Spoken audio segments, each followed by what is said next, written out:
top 6 mistakes that a lot of ladies make the moment they fall in love with a guy. I want you to save this video because I don't want you to make those mistakes.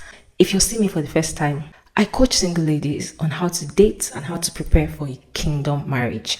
What are those 6 mistakes? Number 6, they start to try to change the man. You don't know, but you do it. And I always tell you single ladies, when you think marriage, see, when a guy is asking you out with the hope of getting married to you, always think leadership. Let me tell you, you're the one that do 90% of the changing. Look at the man with your clear eyes. If this man will never change, can I cope for the rest of my life? There is no time to change any man in marriage. Some people are married to men that they are praying for. God, don't let him cheat. God, don't let him slap me when he comes back from work. You don't want that stress. People are doing better things in their marriage. People are using their union, their agreements for bigger things. I'm not judging you. I'm not blaming you. It is just how we are as women. We are just nurturers. Go and change your children. Go and train your son that are still babies so that the lady in the future will not have to be trying to change him. Do you know we have really good men that when you look at them, you're like, come, who raised you?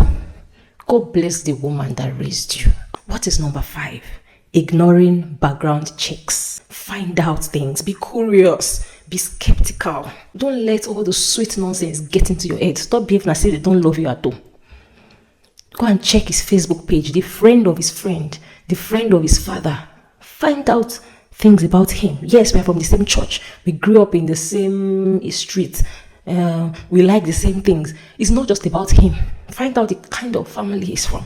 There were guys I've exchanged contact with. Maybe I met them in a conference and we're just talking. You know how single life is stressful, but just make sure your jagbajantis, just meet the right man. Like, don't give up. Don't just settle. Let me just settle for this one. I'm tired of dating. 1 year will be like 10 years. So I've exchanged contacts with guys before. And then I'll just go and check. You just check his full name, go to his Instagram, or from the post, like the kind of post he even post, red flag. This one is not my kind of person. Or some kind of things you share, or even what your elder sister shares, or what your father shares. It's too stressful for me. I need a clear head. Background checks. That's number 5. What is number 4? Cutting off friends, family, and accountability partners. Even if you don't cut them off, you focus so much on the guy, on the new relationship, in that talking stage. You give him so much that is so obvious that you are taking something out of your relationship, that you're not giving enough time to your family, your friends, your church members. And when something happens, now you come back running to them. The best way to run a relationship is to introduce the foreign person, that new guy, to your circle. Your circle is not in love. They are not trying to take anything from you. It's the guy that is trying to take something from you. The right man is still trying to take from you. Why are all of us married? Why did the man say he wants to marry us? Is it not because they find us useful? They find us beneficial. So before any man use you, better. Like I always tell myself, no man can use me, even now. Before you pour into any man, pour into yourself. Before you wake up and go and start cooking, cleaning, scrubbing, even as a married woman, first of all, sit down with your own destiny. Pray. Make a cup of tea for yourself. Enjoy yourself. It's only when you're filled that you can pour. So you meet this guy, you're just pouring into him. You should introduce that guy into your circle. That way, they can see what you're not seeing. And if there's nothing bad to see, even when he's the right person for you, he would even want to meet your people, want to meet your friends. I always tell you guys, the right guy that is genuine, he will introduce you to all his friends, all his family.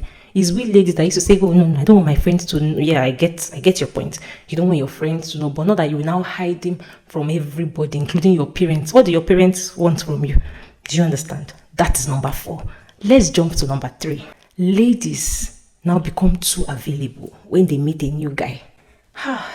This one is the one that annoys me. Do you know, last week, my husband was telling me, oh, thank you so much he was just appreciating me for something. And then he started recounting how he has benefited from my presence in his life. I mean, you can't have me in your life and You can't have me in your life and not feel it. Let me just put it that way. So it was thinking me, and then my head was swelling, and then, I was like, better be happy that you have me. Maybe you forgo marry Shola. I just teased him with one girl's name, and was like, no, I couldn't even have married her. She was always too available. She just didn't have her own thing. She just could not pull things off by herself, Man, I was surprised, because this is not a man of many words. But him saying that thing just validated that feeling that I had within me, that when you are too available for a man, your value, it becomes unavailable. You need to be scarce. And you cannot be scarce if you do not have a goal. Because it's not just by you just locking up or just not picking a score. That's not the point we are making. You see, all these mistakes are linked together. I know some of you might be thinking, if I'm not available, another girl will snatch him. You are not the one. All those, if I'm not available, another girl will snatch him. You are not married though. You people are not yet married though. You just dating stage. Even in marriage, you need to be scarce. Ask married women. They will tell you. You're not going to be sitting on each other's faces, because it's the more busy, not scarce, busy you are. And then when you now come together, it's beautiful. You have your life, he has his life, and then there's an intersection that just refuels you to carry on with your life. I don't know if you understand. So you meet a guy, you fall in love with him. You're the one always pursuing him. Slow down, girl. Number 2, you're pretending to please him. You are doing so much just for him to, like you. First of all, you didn't have to do too much for him to approach you. Let me tell you what I tell myself. I didn't do too much for even God to give his son to die for me. You see, when you're comfortable in the love that God has for you, you don't go they beg for love. I need you ladies on this page to carry yourself with esteem. I want you to know your worth. Because when you know your worth, you would attract something valuable. A lady once asked me, how do I show a man how to treat me? And I'm like, isn't that the way you carry yourself that people will carry you? It is. Isn't that when you respect yourself that people will respect you? I thought it was common logic that if you don't waste your time as a lady, your 3 p.m. is 3 p.m. That guy cannot waste your time. You will know that, man, this one has standards. Do you understand? Even at home here, when I wake up in the morning and I'm doing my thing, I wake up from my husband, I'm doing my thing, I'm busy. You set the tone. That's the word. He just behaves normal around me.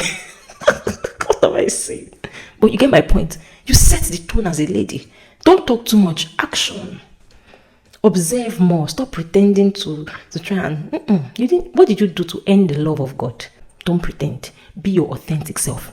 And let me tell you a secret. If you not watch up until this point, you will not know the secret. But if you watch up until this point, write it in the comment. I know the secret. My eyes are opened. Then I'll know those of you that have gotten value from this. Let me tell you a secret. The way to be your authentic self is to set goals for yourself. Have a reason to wake up. Let me tell you something. If you have a goal you're working towards and you cannot fail. You see, I told a guy, I really don't talk to single guys, but I told a guy, if there's one advice I'll give you about this, your love life, do not settle with a woman that has nothing to lose. Because when you're with a woman that has nothing to lose, then you are not an option. Do you understand? So ladies that have something to lose, I'm going to church by 9 a.m. I must be awake at 7 a.m. so that I can prepare, have my bath, make breakfast, film for my community, edit it, get it ready to post. My activities are streamlined. I am authentic. If you get in my way, you collect. You already know my routine. Can you see how goal setting helps you to be real and authentic? But because a lot of you don't get it where you do, you just wake up and vibe your day. Those small goals, like I would clean the dishes today, I would submit the CV today. That's how it starts. You are in school, you will go to class. When you come back, I want you to start to live with purpose. It's not something big, because some of you now might be thinking of a TikTok page, YouTube page. That's not what I'm talking about. I'm talking about attaching meaning to everything that you do. That's one way you can be your authentic self.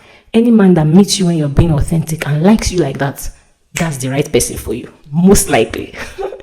Let's talk about number 1. The last mistake that I see ladies making when they fall in love with a guy is that they rush into serious commitment. Don't open your leg.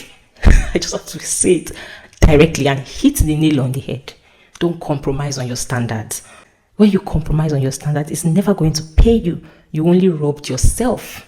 So when you meet a guy and you love him so much, what should you do? When you guys are falling in love, you are liking him. I know the rush of emotions. I know the feeling. One day I was telling my husband, I was asking him that, I remember that time you were asking me out, so I no go feel that thing again. Like, now we don't see each other finish. Like, I won't feel that rush of emotions. Do you guys understand what I'm saying? When you just meet a guy, how everything is so, when you're trying to have your first hug, everything is so brand new. No lick and finish when you're dating. The journey is far. So next Sunday, I'm going to teach you how to handle it. When you meet a guy that is asking for your hand in marriage, what should you do? What are the steps to take? Anyway, if you are currently talking to a guy, but you need some clarifications, you know what to do. Click that link on my page, book a video call with me. Let's talk about it. If you watched up until this point, write it in the comment section. My eyes are opened. I will not make any mistakes in my love life. In Jesus' name, amen. Thank you so much for watching, and I'll see you in my next one. I love you guys so much. Come, let me hug you.